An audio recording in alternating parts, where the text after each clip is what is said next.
Welcome to the People's Health Briefing, a component of the Trusted Voices campaign. I'm Dr. Noha Abalada, and my co-host today is Karina Nance, Client Services Specialist here at Roots Community Health Center.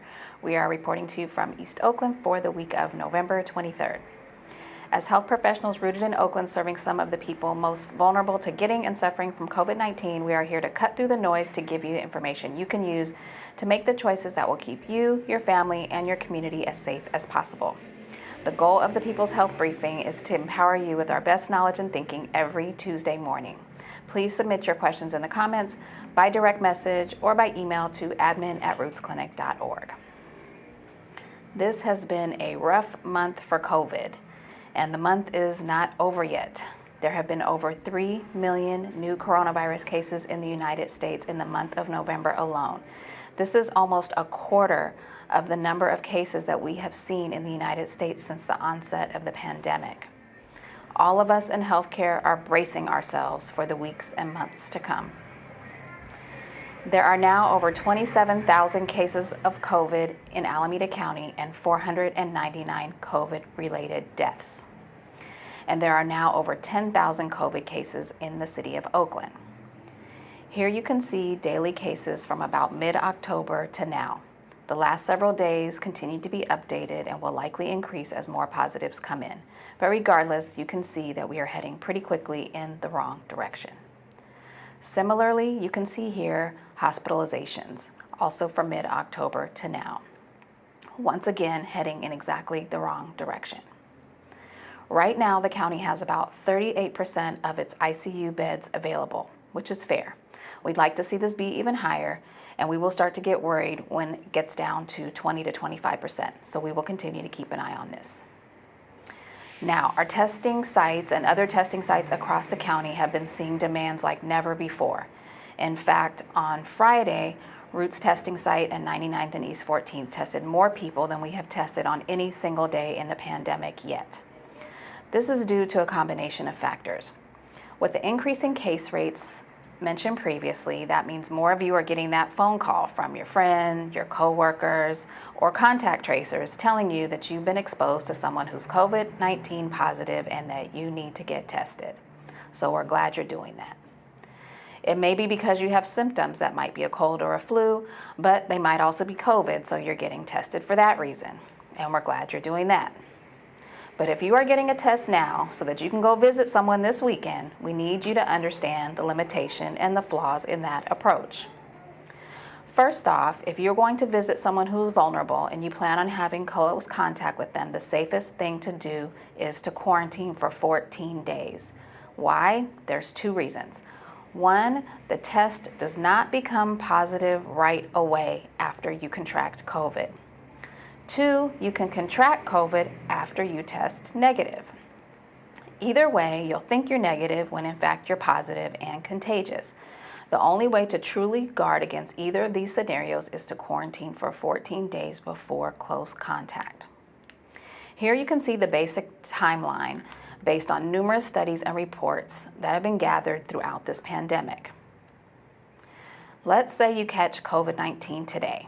So that means you were in contact with someone who's positive and you catch it. If you get tested today or tomorrow, you have about a 0% chance of testing positive. And in all likelihood, you will feel just fine. Most people don't get any symptoms for several days. And some people don't get any symptoms at all. But either way, at this point, you are contagious. Somewhere between day 5 and day 8 is when your test will typically turn positive. So if you got tested between day 0 and day 5, you very well may test negative even though you are positive. If you thought that negative test was good enough and you go visit grandma, you might give grandma COVID. Second, you can contract COVID after you were negative. Let's say you get the test and you really are negative. Then you go hang out with your friends without a mask on and you catch COVID. And then you go visit grandma. You could give grandma COVID even though you thought you were negative because of your negative test, because you did not quarantine after you took the test. All of this to say, don't think a negative test is your ticket to visit. The safest thing to do in order to prevent infecting another person is to quarantine for 14 days before coming into close contact with them, especially anyone who is elder or vulnerable. You actually have enough time to plan this out for Kwanzaa, Christmas, Hanukkah, or New Year's, but not for Thanksgiving. We've heard from several of you that your families just do not understand why you won't come over or have them over for the holidays. Some of you have been accused of worrying too much. Others are out there feeling offended because you won't come over and don't understand why, because you know you don't have COVID. Others haven't made up your mind yet, or you're afraid to tell someone that you're uncomfortable with gathering right now. We get it. This is creating a lot of discomfort for a lot of people right now. We know that it's a hard call to make. Not as hard as the call to tell them that you have COVID and they need to get tested, but still a hard call to make. But we recommend that you go ahead and have the hard conversation. Let everyone express their sadness and their frustration. Offer to do a video chat or drive-by, or maybe just come over for dessert or something brief. To keep your stress level down, we recommend that you avoid getting pulled into conversations about whether COVID-19 is real or whether masks are important. Believe me, I know these can be very heated and frustrating conversations. You can't go wrong if you acknowledge other people's feelings and their disappointment or their frustration, and then explain your own feelings and your own boundaries. It may not be popular, but it can be the greatest act of love to go outside of your own comfort zone and set boundaries that will keep you and your loved ones safe. Now, if you will be visiting and everyone has not done the 14-day quarantine, then please be sure you do not come into close contact. Determining what close contact is depends on a variety of factors, but to keep it simple, as long as you mask up and space out, and especially if you stay outdoors, you will not have close contact. If you're outside and wearing masks and being mindful of your spacing, you will not have close contact. Remember, keep it small, keep it short, and keep it outdoors. Keep your circle small. Ideally, people from no more than 2 different households. In fact, mixing more than 3 households is actually prohibited per the state's orders. Keep it short. Less than 2 hours is safest. And we know it's getting cold, but keep it outside. That is safest. If and when you are eating, you should do so as far away as possible from non-household members, since you obviously must remove your mask to eat. Avoid spending time indoors with members who are not from your household. Do not share your air. And now my co-host, Karina Nance, Client Services Specialist at Roots Community Health Center, will go into more detail about resources related to COVID. Hello, my name is Karina Nance. I am a Client Service Specialist here at Roots Community Health Center. As part of my job, I assist community members with signing up for benefits like Medi-Cal, CalFresh, and general assistance. While a lot of us are thinking about what we are cooking for Thanksgiving, others are worried about losing a roof over their head. And we are here to help. One program I want to tell you about in particular is Keep Oakland House. This program is available to those who have experienced a hard time paying their rent during COVID.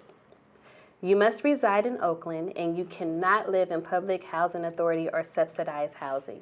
You must reside in Oakland in one of the following zip codes: 94612, 94704, 94603, 94621, 94601, 94605, 94606, and 94607.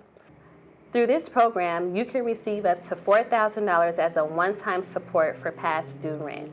Here are the documents you will need: valid ID, current lease agreement, paycheck stubs, preferably one prior to COVID and one showing how you're paid now. We can also include the EDD award letter. Proof of COVID crisis, which will be a notice you would get from your landlord or leasing company showing the months and the amount that you are currently behind for your past due rent. We will also request a W-9 form from the landlord or leasing company. Once you are approved, the check will be made payable directly to your landlord. Checks are normally issued every Friday. Now, something I have to tell you about this particular pot of money is that it ends on December the 31st, 2020. So we want to make sure that everyone who needs it gets it. So please, if you need assistance, Please reach out as soon as possible by calling me at 510-899-1666 or shoot an email to me, clientservices@rootsclinic.org. And if you know someone who may be in need of this assistance, please let them know. I am very thankful that Roots chose me to provide assistance to our community, as I know it has relieved so much stress during this pandemic. And now back to Dr. Noha for some final words. Thank you. Thank you for that, Karina. And now here's our best advice one more time. A negative test is not your ticket to let loose. You need to either quarantine for a full 14 days or do not come into close contact. Keep it small, keep it short, keep it outside. Mask up and space out when you are with those from other households, even if they are family. If you have experienced any hardship due to COVID, please act now, as many COVID relief programs are set to end on December 31st. Protect your elders and those with underlying conditions to the best of your ability, even if it means you can only see them by video this year. Stay safe, stay healthy, and enjoy your holiday. That concludes today's People's Health Briefing. Please submit your questions in the chat or by direct message or email to admin@rootsclinic.org. Please join us next Tuesday at 10 a.m. See you then.